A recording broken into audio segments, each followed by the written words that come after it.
अरे भगवत प्राप्ति जैसा सहज त्रिभुवन में कुछ नहीं है। सोचा रसगुल्ला आ जाए, चाह करो रसगुल्ला की भला भी आ जाए, हमें बताना, उसके लिए प्रयास करना पड़ेगा।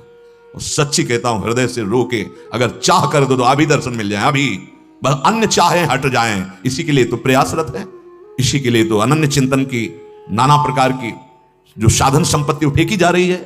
लो, कथा, वार्ता, सत्संग, सेवा, नाम जप, नाम कीर्तन, मंत्र चिंतन, इन किन प्रकारेण अभ्यास के द्वारा चित्त वृत्ति केवल प्रभु में लगा दो। प्रभु में लगाते ही तुम्हें दिखाई देगा कि जिनके दर्शन दुर्लभ हमारे साथ खेलते हैं, ये अनुभव में आएगा। याद रखना, अगर ये दो शब्द तुमने स्वीकार कर लिए, कौन कौन से?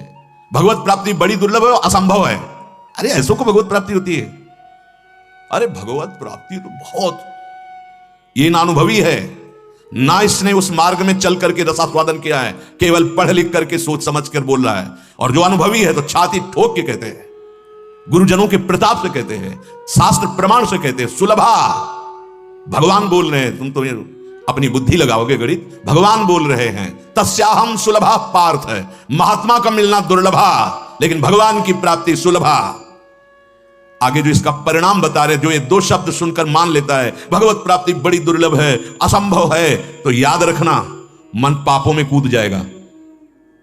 याद रखना मन पापों में कूद जाएगा, क्योंकि चिंगारी तो उसमें बनी ही हुई थी और छूट मिल गई कि भगवत प्राप्ति तो असंभव है, भगवत प्राप्ति तो होगी नहीं, तो फिर मन को संतोष कहां। और एक चिंगारी को जब वायु मिल जाती है और फूस मिल जाती है तो बड़े बड़े गांव शहरों को जलाने की ज्वाला बन जाती है।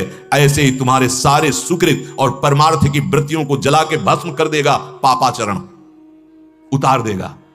जो ऐसा बोलते हो, भगवान साक्षी करके देखें उनकी दिनचर्या क्या है और उनका चरित्र क्या है।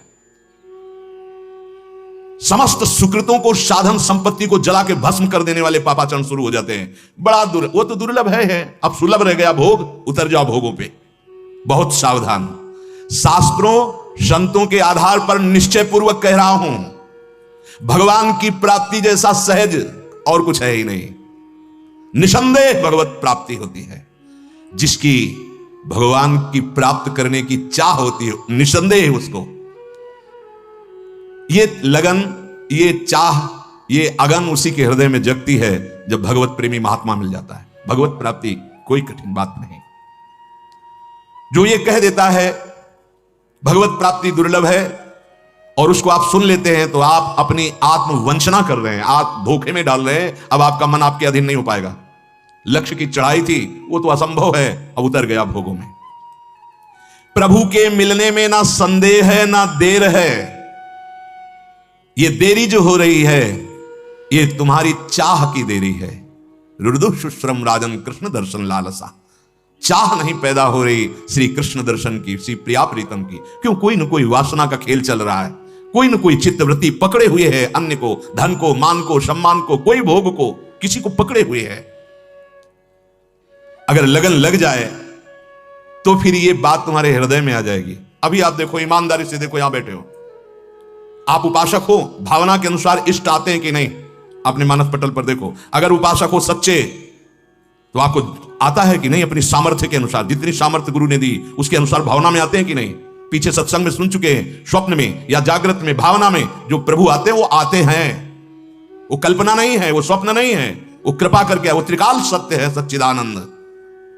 और अगर कहीं अन्य चाह मिटा ली सत्संग के प्रभाव से, नाम कीर्तन, नाम जप, भगवत चर्चा, गायन, इनके प्रभाव से, सेवा के प्रभाव से, फिर ये प्रश्न खत्म हो जाएगा, भगवान दर्शन देते हैं या नहीं देते हैं। वो छोड़ते नहीं, वो संग नहीं छोड़ते।